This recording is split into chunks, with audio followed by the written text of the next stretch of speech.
यूथों का मैं वफादार। नमस्कार, मैं राजा रवीश कुमार।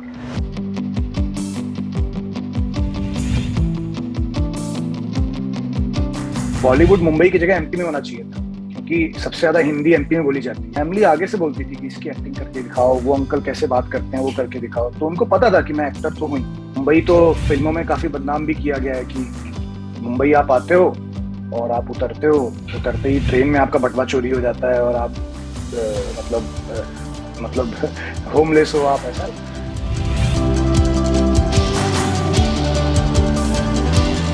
नमस्कार, आप देख रहे हैं एमपी तक। मैं हूं आपके साथ आकांक्षा ठाकुर। अगर आप YouTube वगैरह देखते हैं तो एक वीडियो आपने ज़रूर देखा होगा राजा रवीश कुमार का, काफ़ी फेमस है। और आपको मैं बताऊं मज़े की बात कि वो मध्य प्रदेश से ही हैं। शिवांकित की हम बात कर रहे हैं, जो सिर्फ इस वीडियो में ही नहीं बल्कि क्यूबिकल्स, TVF की कई सारी सीरीज़ और अभी हाल ही में एक मूवी जो रिलीज़ हुई थी नेटफ्लिक्स पे 10वीं, उसमें भी नज़र आए हैं। और आज इस खास पेशकश में हम उनसे मुलाकात करेंगे, बातचीत करेंगे, जानने की कोशिश करेंगे कि उनका सफ़र मध्य प्रदेश से मुंबई तक का कैसा रहा है। शिवांकित, बहुत बहुत स्वागत है आपका एमपी तक पर। थैंक यू आकांक्षा। शिवांकित, सबसे पहले तो बहुत बहुत शुभकामनाएं आपको 10वीं नेटफ्लिक्स की मूवी जिसमें आप जो है आपने अपीयरेंस दिया है। और कैसा सफ़र रहा सतना से मुंबई तक का? जी धन्यवाद पहले तो, एमपी तक को भी और आपको भी। तो सफर, मैं हमेशा से कहता हूँ कि सफर ऐसा कोई बहुत कठिन नहीं रहा जिसपे बायोपिक बन पाए मेरी। बट सफर काफी एक्साइटिंग रहा है। और आई थिंक एमपी से होना और वहां तक पहुंचना, इसमें सबसे अच्छी बात यह है कि एमपी से होने का जो सफर है वो मेरे को एमपी का बड़ा कर्जदार है, क्योंकि एमपी जहां से मैं आता हूँ वहां से मुझे हिंदी बड़ी अच्छी मिल गई और हिंदी स्पीकिंग बेल्ट है, तो शुद्ध हिंदी बोलना सीखा। तो आई थिंक उस शुद्ध हिंदी ने काफी कुछ हेल्प की सफर में यहाँ तक पहुंचने के लिए, क्योंकि एज एज एन एक्टर, अभिनेता के तौर पे या लेखक के तौर पे आपकी अगर हिंदी सही होती है तो मतलब आपका बेस सही हो जाता है किसी भी काम को बॉलीवुड में करने के लिए, हिंदी सिनेमा में करने के लिए। तो आई थिंक सफर एक्साइटिंग ही रहा है। सफर अभी खत्म नहीं हुआ एक्चुअली, तो अभी चल ही रहा है। बिल्कुल। अब जो आपकी 10वीं जो मूवी है वो कैसे मिली, और पहला जो असाइनमेंट था आपका वो किस तरीके से मिला, अगर उस बारे में आप कुछ बता सके। 10वीं मिलने का रीजन यही था जो आपने पहले कहा, कि मैं रवीश कुमार जी का स्पूफ करता था स्क्रीन पत्ती पे और टीवीएफ पे। तो उन्हें वैसा ही एक किरदार रिपोर्टर का चाहिए था। हम्म। लेकिन हालांकि मैंने उसमें अलग किया है, मैंने वो सेम चीज नहीं की है जो मैं करता हूँ उनके किरदार में, अपने स्पूफ कैरेक्टर में। मैंने अलग किया है उसमें। तो हम्म। या मतलब ऐसा लग रहा है कि मतलब I enjoy playing reporters, different kind of reporters में भी। सो 10वीं उसका एक, मेरे जो रिपोर्टर्स के यूनिवर्स हैं कैरेक्टर्स के, उसका हम्म। एक वन ऑफ द पार्ट है। तो कई दिमाग में कई सारे रिपोर्टर हैं मेरे जो अलग अलग तरीके से बात करते हैं, अलग अलग तरीके की उनकी शैली है। तो आई हम्म। थिंक 10वीं का जो रिपोर्टर है वो one of the one from the गुच्छा, एक होता है ना फूलों का, उसमें से एक है। हम्म। तो वैसा है। जी। जी। अब रिपोर्टर्स की आपने बात की, और आप फेमस सबसे ज्यादा जो है राजा रवीश कुमार, जो आपने ये स्पूफ जो है जो जर्नलिस्ट है उनके ऊपर बनाया, उससे हुए। ये आइडिया कैसे आया और किस तरीके से इसको क्यूरेट किया?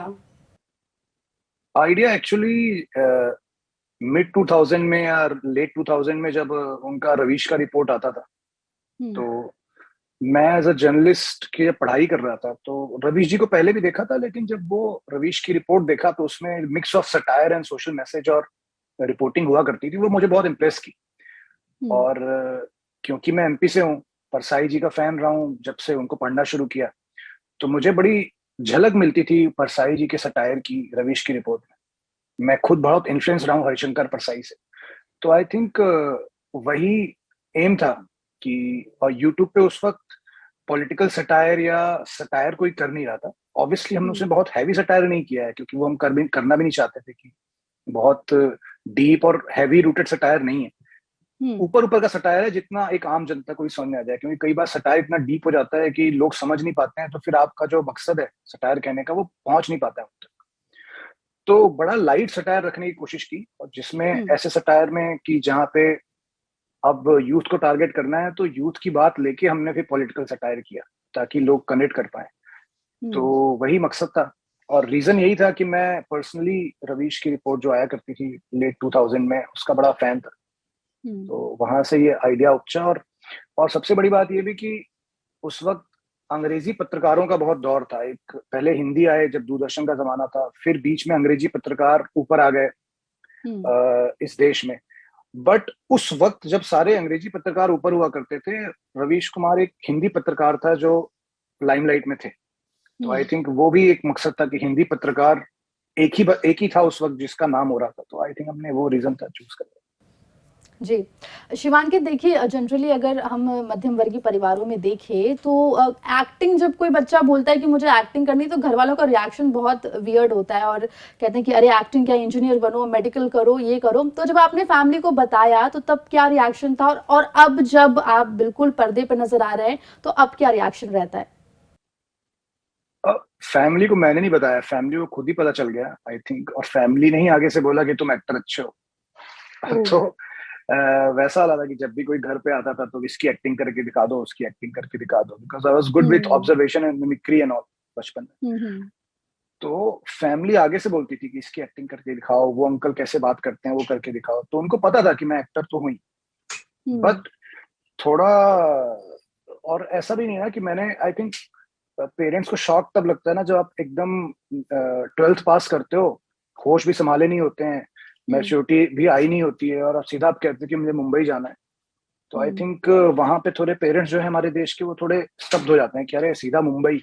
और मुंबई तो फिल्मों में काफी बदनाम भी किया गया है कि मुंबई आप आते हो और आप उतरते हो, उतरते ही ट्रेन में आपका बटवा चोरी हो जाता है और आप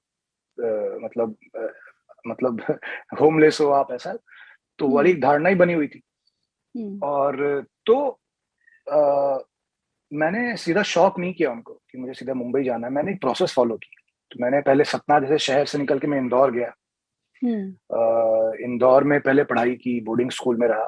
फिर इंदौर से निकलने के बाद मैं पुणे गया। पुणे ये बोल के गया मैं कि वहाँ थिएटर करूंगा और साथ में फिल्म इंस्टीट्यूट FTI की तैयारी करूंगा जो पुणे में। उसके बाद जब सीख जाऊंगा, जब केपेबल हो जाऊंगा, जब कॉन्फिडेंस आ जाएगा अपने अभिनय को लेके और काफी चीजें देख लूंगा इस समाज में, दुनिया में, उसके बाद बॉम्बे जाऊंगा जब मैं तैयार रहूंगा। तो आई थिंक वही डर होता है। तो मैंने एक step by step, small step ली और फिर बॉम्बे आया। तो कभी पेरेंट्स को वो डर नहीं लगा कि यार बॉम्बे जा रहा है, कैसे रहेगा, कैसे सर्वाइव करेगा। और FTI की सहमति थी उनमें कि हाँ अगर तुम जा रहे हो, प्रोसेस फॉलो करना चाहते हो एक्टिंग सीखने का, तो FTI जाओ। मैंने उनको FTI ये बोल के बेचा कि देखो उससे नसीर साहब निकले हैं, ओमपुरी साहब निकले हैं, बड़े बड़े एक्टर्स, डैनी निकले हैं। और यही सब बोल के मैंने उनको बताया FTI के बारे में। और तो वो लोग इस बात से एग्री हुए कि हाँ अगर ये एक्टर निकल सकते हैं तुम भी। तो आई थिंक उस तरह से FTI के नाम पे मैंने सेल किया और पुणे चला गया। फिर आई थिंक एक वक्त आया जब खुद से लगा कि now it's time to go to Bombay, and वो कॉन्फिडेंस आया तो फिर मैं आ गया यहाँ पे। ओके अभी आपने जिक्र किया कि आपने बोर्डिंग में रह के भी पढ़ाई की, और मैं थोड़ा अपना होमवर्क कर रही थी जब, तो मैंने ऐसा कहीं पढ़ा था कि बचपन में बहुत शरारती थे और इसी वजह से घर वालों ने कहा कि तुम बोर्डिंग जाओ। ऐसा था वाकई में? हाँ, मतलब हर बच्चा शरारती होता है। वो बचपन ही क्या जो शरारती ना हो। तो कुछ चीजें जब ऊपर हो जाती हैं, मतलब शरारत करके भी अगर आप पढ़ लिख ले रहे हो तो आई थिंक बात बन जाती है, शरारतें माफ हो जाती है। मेरी दिक्कत ये थी कि शरारतों के साथ पढ़ाई लिखाई नहीं करता था। और my mom lost all the energy to, मतलब खुद वो नौकरी करती थी, मेरे डैड भी नौकरी करते थे। तो वैसा हो गया कि यार उनकी अपनी नौकरियां हैं, इस बच्चों को कितना संभालें। और आई थिंक वो बहुत जरूरी था मेरे पेरेंट्स के लिए और मेरे लिए भी। आई थिंक बहुत अच्छा डिसीजन था वो बोर्डिंग भेजना। बोर्डिंग भेजते ही मैं केपेबल हो गया बहुत ज्यादा। और कई बार पेरेंट्स जब बोलते रहते हैं ना पढ़ो पढ़ो, ये करो वो करो, आप नहीं करते हो। जब आप उस कंपटीशन में जाते हो जहां पे आपके आसपास सब पढ़ रहे हैं और आपको कोई बोलने वाला नहीं है, तो वो सेल्फ रियलाइजेशन जो होता है ना कि यार मुझे अपनी लाइफ ठीक करनी है, और वो सेल्फ, आई थिंक जवानी में सेल्फ रियलाइजेशन ही सबसे बड़ा इफेक्ट करता है। आपको समाज, दुनिया, पेरेंट्स कुछ भी कह लें, जब तक आपको सेल्फ रियलाइज नहीं होगा कि आप कहाँ गलत हो, आपको क्या करना चाहिए, आई थिंक आप नहीं करते। तो I think that self realization came because of boarding school, which helped. और वो बहुत सूझबूझ भरा निर्णय था पेरेंट्स का मेरे को भेजने का। तो उसके बाद से आई थिंक कुछ चीजें होती हैं सेल्फ सफिशिएंट होने वाली, वो आ गई, तो वो तो बहुत अच्छी बात हुई। ओके। सतना से आप हैं, तो अभी रीसेंट कोई ट्रिप आपका सतना का रहा हो, और कुछ यादें जो लोग भी जो सुन रहे हैं सतना के खास तौर पे काफी खुश होंगे जो देखेंगे इस वीडियो को, इस बातचीत को, तो वो भी कनेक्ट कर पाएंगे। सतना तो देखिए मेरा मतलब मेरी भूमि है, मतलब जहां से मैं पला बड़ा हूँ, पैदा हुआ हूँ, लेकिन मेरा कनेक्शन जो है एक और एमपी का शहर है, उसका नाम है सीधी। हम्म। सतना रीवा, और मतलब बहुत छोटा शहर है, बॉर्डर पे आता है वो, हम्म। मिर्जापुर यूपी बॉर्डर पे आता है, सिंगरौली जो जगह है। जी। तो आई थिंक सतना में उतना मैं रहा नहीं हूँ, क्योंकि जब से मेरे पिता माता जो सतना शिफ्ट हुए, मैं तो बाहर ही हूँ, मैं तो हम्म। क्लास 10 से बाहर चला गया। तो मेरा जो 10th तक का जो सफर है वो सतना सीधी ही बीता है। सीधी एक जो शहर है एमपी में, तो आई थिंक जो भी यादें हैं, जो भी चीजें हैं, वो सीधी से जुड़ी हैं, सतना से कम जुड़ी। तो okay. I think I was lucky to have one of the dense and beautiful forest around my city, and वो जो एक छोटे शहर का कल्चर होता है, जो हम्म। बहुत अच्छे से इनवाइब हो जाता है अंदर आपके, और सीखने को मिल जाता है, जहाँ से पोएट्री निकलती है, जहाँ से सटायर निकलता है, वैसा छोटा शहर। और वो शहर बड़ा मतलब खूबसूरत शहर था कि आप मतलब आसपास नेचर इतना रिच था उस शहर में, जो हम्म। उस शहर की खूबसूरती थी, नदियां आप कह लो, पहाड़ कह लो, जंगल कह लो। तो आई थिंक उन चीजों ने, मतलब एमपी की तो बात ही अलग है जंगलों के मामले में, बट एम बिल्कुल। सीधी की स्पेशलिटी ये थी कि वो चारों तरफ से जंगल से घिरा हुआ था। तो I was very close to wild life, I was very close to nature बहुत समय तक बचपन में, which help me as a person I think. जी। शिवांकित, आपने एज अ राइटर भी कुछ सीरीज के लिए काम किया है, तो आगे ऐसा कोई प्रोजेक्ट या फिर राइटिंग में ऐसा करियर बनाने का सोचा कभी? हाँ मतलब बिल्कुल है, मतलब मैं एक्टिंग से ज्यादा सीरियसली राइटिंग को ही लेता हूँ। हम्म। तो काफी चीजें लिखी हुई हैं जो अभी तक बन नहीं पाई हैं, आगे बनेंगी या नहीं बनेंगी वाली बात है, बट अपन अपना काम कर ही रहे हैं। बिल्कुल। और एक अभी तक कॉमेडी लिखी थी मैंने, काफी कॉमेडी लिखी, मतलब टीएफ के छोटे मोटे स्केचेस जो आप शुरू में देखते थे वो हो गए, या हम्म। रवीश भी मैं खुद लिखता था दीपेश के साथ, जो उसके मेन राइटर हैं। दीपेश खासकर एस्पिरेंट के भी वही राइटर हैं जिनके साथ मैं रवीश की रिपोर्ट लिखा करता था। हम्म। और उसके बाद मैंने एक वही कॉमेडी सीरीज, ये हमारे पैरोडी स्पूफ की बैचलर्स, वो लिखा है। बट फ्यूचर में मैं ड्रामा लिख रहा हूँ अभी, एक मैंने स्पोर्ट्स ड्रामा लिखा है जो बहुत जल्द रिलीज होने वाला है टीवीएफ में, हम्म। और उसमें मैं एक्टिंग भी कर रहा हूँ। तो वो पहली बार मैंने ड्रामा लिखा है, मतलब लिखा तो काफी है, बट पहला है जो रिलीज होगा बेसिकली बन के। ओके। तो हाँ, मैं राइटिंग को एक्टिंग से ज्यादा ही सीरियसली लेता हूँ। अगर मेरे पास दो रास्ते हैं जहाँ पे, एक एक्टिंग है, एक राइटिंग है, और हम्म। अगर मुझे राइटिंग चुननी होगी तो मैं प्रायोरिटी पहले राइटिंग को दूंगा, उसके बाद एक्टिंग पे आएंगे, वैसा वाला।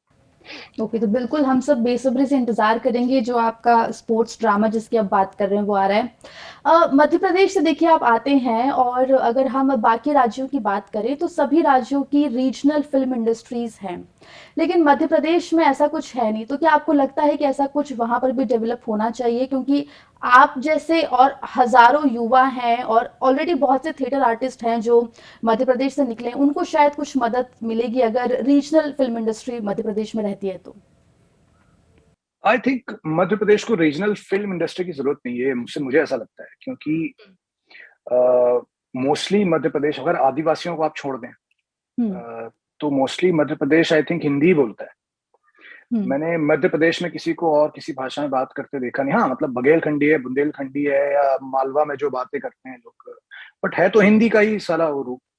हम्म। तो आई थिंक ऑलरेडी, मतलब मैं तो कहता हूँ कि बॉलीवुड मुंबई की जगह एमपी में होना चाहिए था, क्योंकि सबसे ज्यादा हिंदी एमपी में बोली जाती है, एमपी या यूपी में। तो जी। महाराष्ट्र में तो मराठी इंडस्ट्री होनी चाहिए थी फिल्म की। हम्म।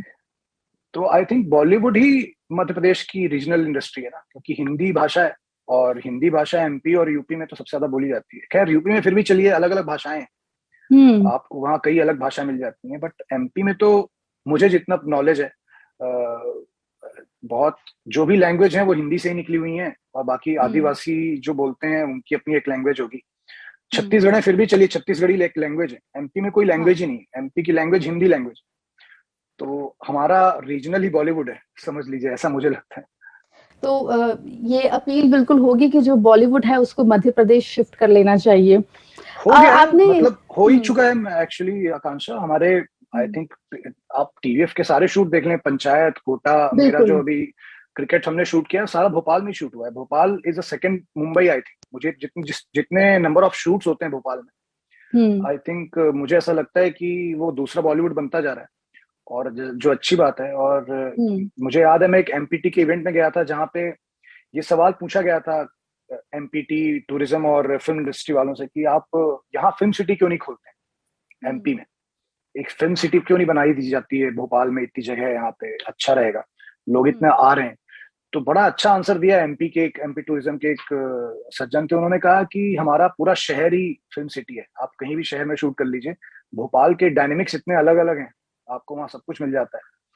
तो फिल्म सिटी की जरूरत ही नहीं है, क्योंकि पूरा शहर और भोपाल के आसपास की जगह अपने आप में एक फिल्म सिटी, जी। जो अलग अलग टेक्सचर आपको दे देते हैं शूट करने हम्म। के लिए। तो I think Bhopal itself is a film city, जितना वहाँ शूट हो रहा है इस तरह से।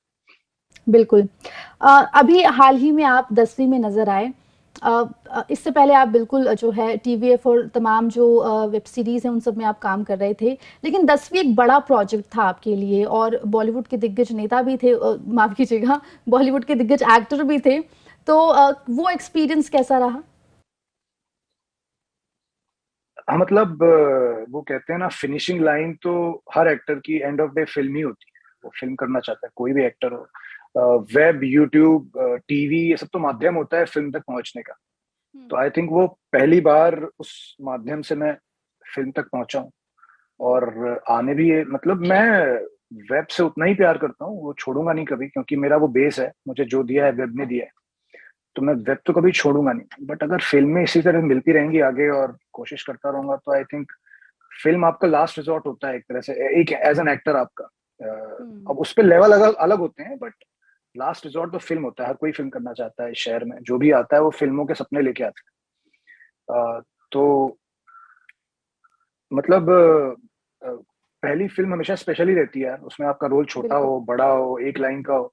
पहली बार फिल्म के सेट पे जाना और मतलब जूनियर बच्चन के साथ काम करना और बाकी लोगों के साथ, तो वो तो अलग ही एक्सपीरियंस होता है। जी। आपने पढ़ाई में जो है पत्रकारिता भी की है, तो कभी ऐसा मन नहीं किया कि जर्नलिज्म में जाना चाहिए या ऐसा कुछ? नहीं नहीं, जब मैं कुछ एक दो सालों तक पढ़ाई कर रहा था तो मेरा थोड़ा डिस्ट्रैक्शन हो गया था। बेसिकली मैं ऐसे डिस्ट्रैक्शन कहूंगा कि मुझे हम्म। लगने लग गया था कि मैं जर्नलिस्ट बन जाता हूँ, क्योंकि मैं आया था बनने एक्टर राइटर।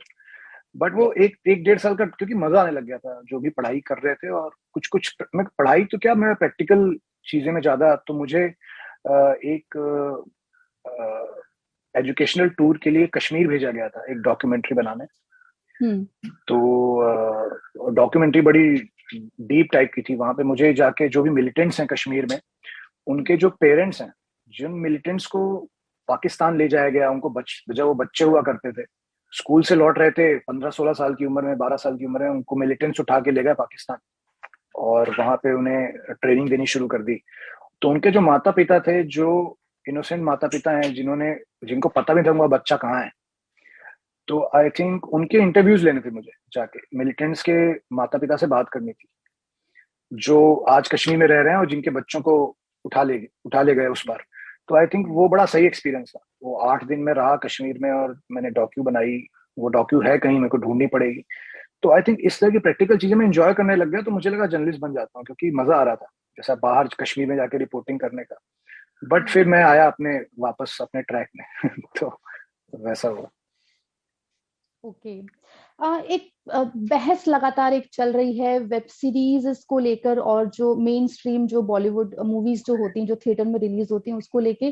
तो इसके बीच में आप खुद को कहाँ पाते हैं? वेब सीरीज हो गई या ओटीटी प्लेटफॉर्म्स हो गए या फिर जो फिल्में रिलीज होती हैं थिएटर में?